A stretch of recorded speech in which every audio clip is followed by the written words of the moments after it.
गजल नंबर 10 का शेर नंबर 7 देखिए। उगा है घर में हर सू सब्जा, वीरानी तमाशा कर, मदार अब खोदने पर घास के है मेरे दरबां का। आइए अब इस शेर में मौजूद मुश्किल अल्फाज के मानी देखते हैं। हर सू, हर तरफ, सब्जा उगना, वीरानी छा जाना। वीरानी तबाही, बर्बादी या खराबी। तमाशा कर, ये फारसी मज़दर तमाशा करदन से है, जिसका मतलब होता है देखना। मदार, इन्हिसार या दारोमदार। दरबान, मुहाफिज या चौकीदार, पहरेदार। उगा है हर सू सब्जा। सब्जा उगना वीरानी की अलामत होता है, यानी जब घर मुकम्मल तौर पर वीरान हो जाता है या उसकी देखभाल नहीं होती, तब ही वहां पर सब्जा उगता है। एक और तरकीब इस्तेमाल होती है सरसब्ज होने की। सरसब्ज होने से मुराद होता है फलना फूलना या शादाब होना, लेकिन सब्जा उगने से मुराद वीरानी होती है। ऐसे सब्जे को सब्ज़े बेगाना कहा जाता है। सब्ज़े बेगाना इसलिए क्योंकि ये घर में बेमौका उगाता है, और घर में बेमौका सब्जा तभी उगता है जब घर मुकम्मल तौर पर वीरान हो चुका हो या उसकी देखभाल ना हो। उगा है हर सू सब्जा, वीरानी तमाशा कर। तमाशा कर जो लफ्ज है, ये फारसी मज़दर तमाशा करदन से है, जिसका मतलब होता है देखना। तमाशा उर्दू में इसका जो मतलब मुस्तामल है वो खेल या करतब है। जिस तरह गालिब का अपना शेर है कि बाजीचे अतफाल है दुनिया मेरे आगे, होता है शबो रोज तमाशा मेरे आगे। तो यहां पर तमाशा से मुराद खेल कूद या करतब है, लेकिन ये तमाशा करदन फारसी मज़दर जो है उसका तर्जुमा है, जिससे मुराद होता है देखना। तो उगा है हर सू सब्जा, वीरानी तमाशा कर, यानी तू वीरानी का तमाशा कर, वीरानी को देख कि किस तरह मेरे घर में हर सू सब्जा उगाया है और वीरानी ही वीरानी फैल गई है। और इसके नतीजे में क्या हो रहा है? मदार अब खोदने पर घास के है मेरे दरबां का, यानी मेरा दरबान जो कि गैर लोगों को अंदर आने से रोकने पर मामूर था, वो अब घास नोचता फिर रहा है। और वो बेचारा घास ना नोचे तो और क्या करे, क्योंकि घर में वीरानी के बायस कोई आता जाता तो है नहीं, तो उसे अपनी नौकरी की फिक्र पड़ गई है। इसलिए वो वीरानी के असबाब को दूर करने की कोशिश में लगा हुआ है और दिन रात घास को उखाड़ता, नोचता या खोदता फिर रहा है। लेकिन वीरानी इस कदर है कि खत्म होने को ही नहीं आ रही। दरपर्दा गालिब ये कहना चाहते हैं कि इश्क ने हमें इस कदर तबाह बर्बाद कर दिया है कि चारा साज चाहे जितनी कोशिश कर लें, जितनी तगोदाव कर लें, वो हमारी अफसुर्दगी को दूर नहीं कर सकते। 8वां शेर देखिए। खामोशी में निहा खूं गश्ता लाखों आरज़ुएं हैं, चरागे मुर्दा हूं मैं बेज़बां गौरे गरीबां का। आइए अब इस शेर में मौजूद मुश्किल अल्फाज के मानी देखते हैं। खामोशी। उर्दू शायरी में बाज़ औक़ात वजन पूरा करने के लिए खामोशी का अलिफ हटा दिया जाता है, और खामोशी के खे पर चूंकि पहले ही जबर होती है तो उसका तलफ़ुज़ खामोशी ही रहता है। खून गश्ता, खून शुदा, जिसका खून हो गया हो। चरागे मुर्दा, बुझा हुआ चराग। गोरे गरीबा, गोर कहते हैं कब्र को, गरीब से मुराद होता है मुसाफिर, गोरे गरीबा से मुराद मुसाफिर की कब्र। खामोशी में निहा खूं गश्ता लाखों आरज़ुएं हैं। गालिब कहते हैं कि गो मैं कुछ नहीं कहता, لیکن میری خاموشی میں لاکھوں آرزوئیں پوشیدہ ہیں، وہ آرزوئیں جو کہ خون گشتہ ہیں، جن کا خون ہو چکا ہے، اور میں چراغ مردہ ہوں، میں بے زباں گور غریباں کا، جس کی وجہ سے مجھ بے زباں کا یہ حال ہو گیا ہے جیسے کہ میں چراغ مردہ یعنی بجھا ہوا چراغ ہوں، گور غریباں کا۔ غریب کہتے ہیں مسافر کو، اور ایسا کوئی مسافر جس کا دیار غیر میں انتقال ہو جائے اور وہیں پر دفن کر دیا جائے تو اس کی قبر کو گور غریباں کہتے ہیں، اور دیار غیر میں ظاہر ہے اسے کوئی جانتا تو ہوتا نہیں، اس لیے اس کی قبر پر کوئی چراغ جلانے والا بھی نہیں ہوتا، اور اگر تدفین کے بعد کسی نے چراغ جلایا بھی ہوگا تو اس کے بجھنے کے بعد دوبارہ کبھی اسے کسی نے نہیں جلایا ہوگا۔ تو غالب کہتے ہیں کہ گو میرا حال بھی اس گور غریباں کے مردہ چراغ کی مانند ہے کہ جس کو جلنے کی آرزو تو ہے لیکن اس کی آرزوؤں کی تکمیل کا کوئی سامان نہیں۔ چراغ مردہ ہوں میں بے زباں گور غریباں کا۔ 9واں شعر دیکھیے۔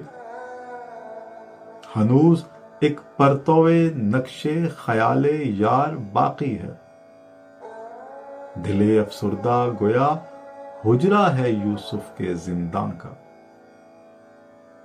آئیے اب اس شعر میں موجود مشکل الفاظ کے معنی دیکھتے ہیں۔ ہنوز ابھی تک، ابھی بھی، پرتو سایہ یا جھلک، نقش خیال یاد،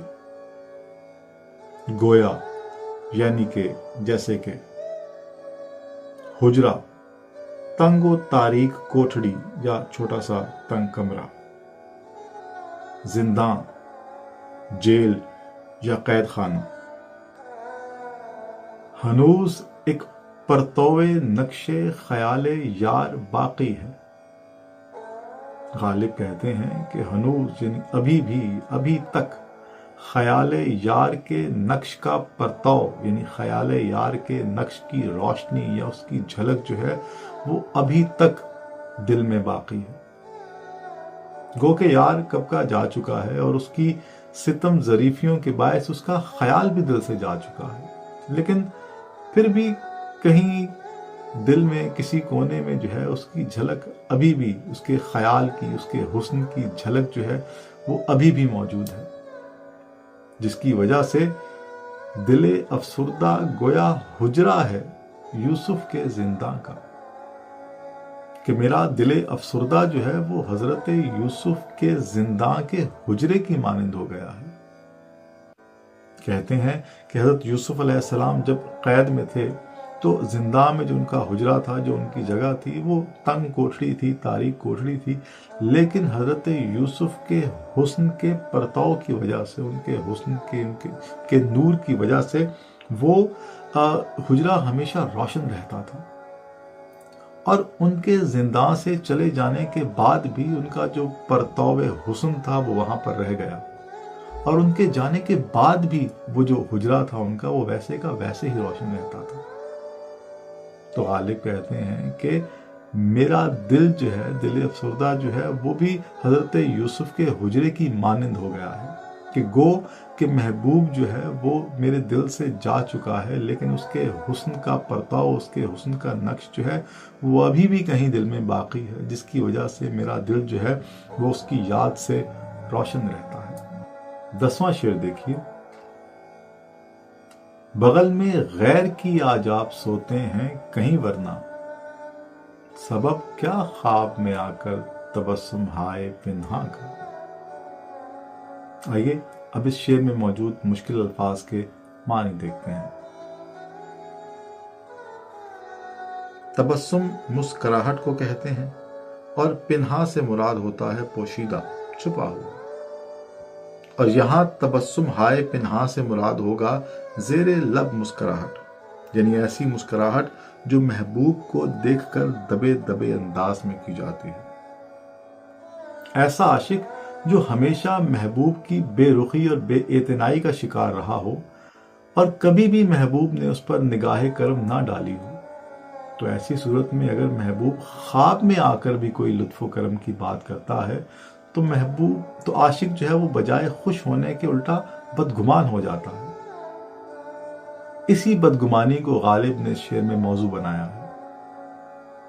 महबूब जब ख्वाब में आकर ज़ेर लब मुस्कुराया तो गालिब बदगुमा हो गए और ख्याल करते हैं कि बगल में गैर की आप सोते हैं कहीं वरना, कि महबूब ये जो ज़ेर लब मुस्कुरा रहा है मुझे देखकर, ये लुत्फ़ो करम की मुस्कुराहट नहीं है बल्कि ये मुझे जलाने के लिए मुस्कुरा रहा है। और ज़रूर इस वक्त महबूब जो है वो रकीब के साथ है और ख्वाब में मुझे महज जलाने के लिए आया है, वरना सबब क्या ख्वाब में आकर तबस्सुम हाय पिन्हा का, वरना ख्वाब में आकर यूं ज़ेरे लब मुस्कुराने की कोई वजह नहीं बनती। 11वां शेर देखिए। नहीं मालूम किस किस का लहू पानी हुआ होगा, कयामत है सरिश का आलूदा होना तेरी मिशगां का। आइए अब इसमें मौजूद मुश्किल अल्फाज के मानी देखते हैं। सरिश्क आलूद होना, आंखों में आंसू का आना। सरिश्क का मतलब होता है आंसू, मिशगां पलकें, लहू पानी होना खून के आंसू रोना। नहीं मालूम किस किस का लहू पानी हुआ होगा। गालिब कहते हैं कि खुदा जाने किस किस का लहू पानी हुआ होगा, यानी कितने ही होंगे जो कि खून के आंसू रोए होंगे। और किस बात पर?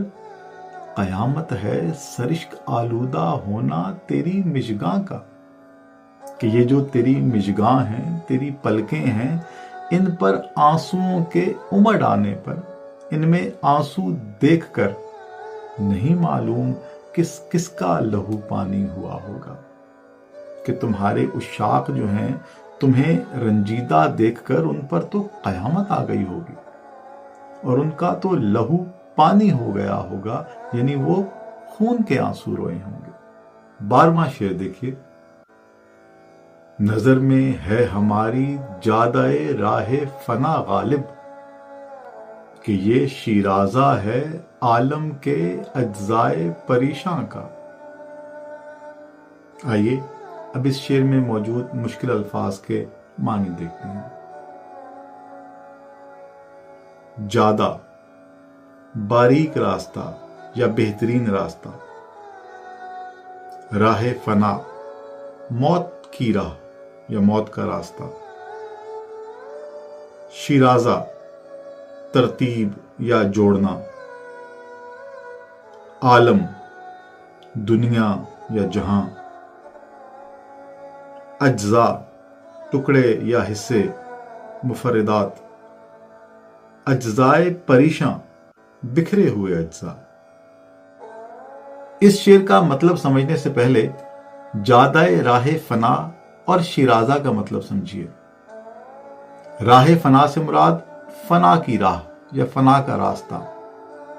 जादा का मतलब भी रास्ता ही होता है। तो यहां पर बाज़ शारहीन के नजदीक गालिब ने एक लफ्ज इजाफी इस्तेमाल किया है कि एक ही तरकीब में दो ऐसे अल्फाज इस्तेमाल किए हैं जिनका एक ही मतलब है, जादाए राह फना। तो ये खाली राह फना भी हो सकता था या जादाए फना भी हो सकता था। तो ये जादाए राह फना में जो है एक लफ्ज इस्तेमाल जो किया है गालिब ने वो इजाफी है। लेकिन जादा जो है वो दरअसल हम एक बारीक रास्ते को कहते हैं या रास्ते का वो हिस्सा जो कि काबिल इस्तेमाल हो या रास्ते का वो हिस्सा जो कि बेहतरीन रास्ता हो, उसे हम जादा कहते हैं। और यहां पर जादा जो है वो शिराजे की निस्बत से लाया गया है, क्योंकि शिराजा जो है वो भी उस बारीक से फीते को कहते हैं जो किताब की शिराजा बंदी या किताब की जिल्द साजी में जो है वो किताब को मजबूती और खूबसूरती देने के लिए इस्तेमाल किया जाता है। तो शिराजा भी क्योंकि बारीक सी एक पट्टी फीता होता है, और ज्यादा भी बारीक रास्ते को कहते हैं। इसलिए इस मुनासबत से जो है वो गालिब ने इन दो अल्फाज को इस्तेमाल किया और ये गालिब का उसलूब है। जिस तरह एक धागा जो है वो किताब के मुंतशिर औराक को सी देता है, इकट्ठा कर देता है, यकजा कर देता है, ठीक उसी तरह जो जादाए राह फना है वो भी इस आलम के जो अज्जाए परेशां हैं, जो मुंतशिर हैं, उनको यकजा कर देता है, एक जगह पर जमा कर देता है। इस शेर में एक गहरा फलसफा है। नजर में है हमारी जादाए राह फना गालिब। गालिब कहते हैं कि हमारी नजर में या हमारे ख्याल में ये जो राह फना है ये दुनिया के तमाम मसाइल का बेहतरीन हल है। इंसान को अपनी जिंदगी में मुख्तलिफ किस्म के मसाइल और मसाइब जो हैं वो दरपेश रहते हैं और बाज का तो आपस में कोई दूर दूर तक ताल्लुक ही नहीं होता, लेकिन फिर मौत आती है और ये तमाम मसाइल जो हैं वो खत्म हो जाते हैं, तमाम औराके गम जो हैं वो एक हो जाते हैं। इन मसाइल का कोई और रास्ता, कोई और सोल्यूशन जो है वो भी हो सकता है, लेकिन गालिब ने कहा जादाए राह फना। जादा मतलब बेहतरीन रास्ता, जो दुनिया के अज्जाए परेशां हैं, जो मसाइल हैं, जो मामलात हैं, उनका जो जादा है, जो बेहतरीन रास्ता है वो राह फना है। तो लफ्ज जादा यहाँ पे बड़ा मानी खेज है कि राह फना जो है, राह जो है वो तो और भी हो सकती थी मसाइल को हल करने की, लेकिन ये जो राह फना है ये जादा है, ये बेहतरीन रास्ता है अपने मसाइल से छुटकारा हासिल करने का।